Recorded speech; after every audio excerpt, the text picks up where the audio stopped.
It's time to take a look at what's happening around Wyoming for Friday, June 28th. I'm Wendy Corr, bringing you headlines from the Cowboy State Daily newsroom, presented by Cheyenne Frontier Days. Starting July 19th, from sunup to sundown, there's something for everyone. Check it out at cfdrodeo.com.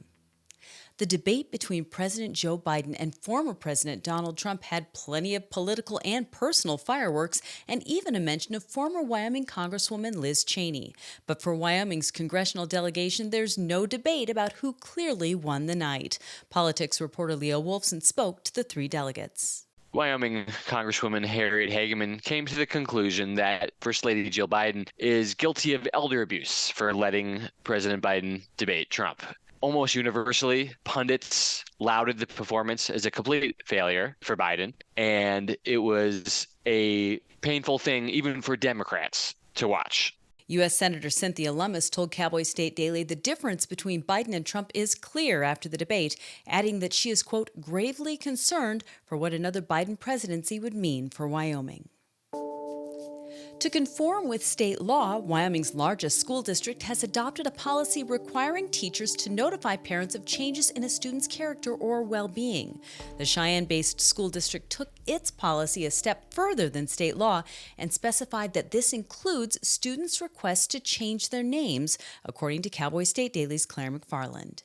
The bulk of the change they had to make because the Wyoming legislature passed the Parental Rights in Education Act this past winter. And so they had to conform to these things like, we're going to let parents know if we're teaching about sexual orientation. We're going to notify parents of serious changes in a kid's character or well-being. The law did not go so far as to specify, we will tell parents if the kid asks us to call him a different name. But the Laramie County School District policy did add that criterion.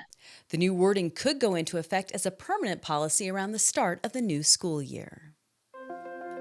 The state of Wyoming is financing rare earths mining projects that could eventually become the largest in the United States, with a goal to loosen China's grip on the market.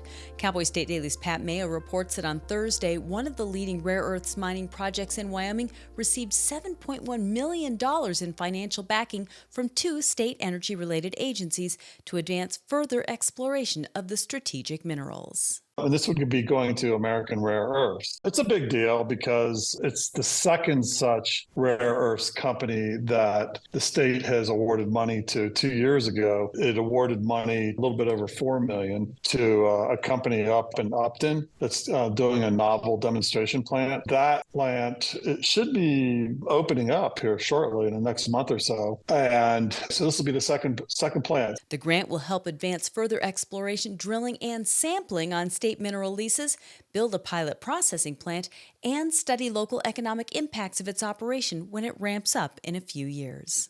I'll be back in just 15 seconds with more news. In southwest Wyoming, wide open space is waiting. This is how we explore it. In Rock Springs and Green River, Wyoming. Plan your adventure at explorewy.com.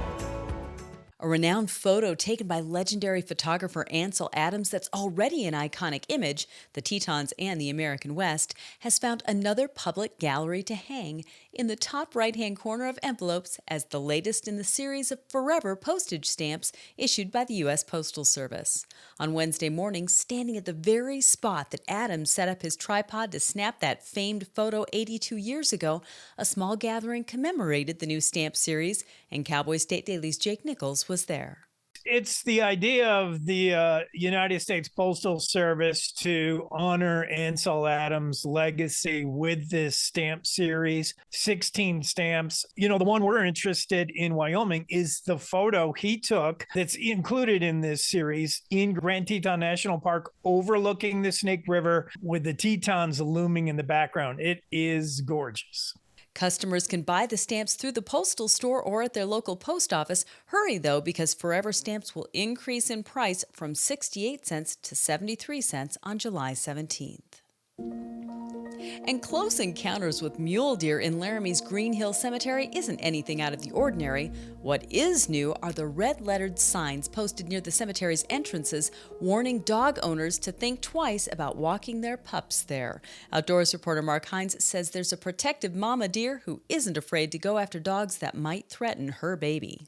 I go out for walks as frequently as I can, usually during the evenings. And my walk almost always takes me past the Green Hill Cemetery here in Laramie. And I turned and looked, and on the fence there's this notice that says, "Dog walkers beware, there's a protective mother deer in here, and she will in all the capital letters, come after you." So I went to the cemetery today and spoke with some of the staff. And yes, there is a mother deer. She's okay with people, but she just does not like having dogs around. Apparently, dogs around her baby are too much, and she did go for somebody.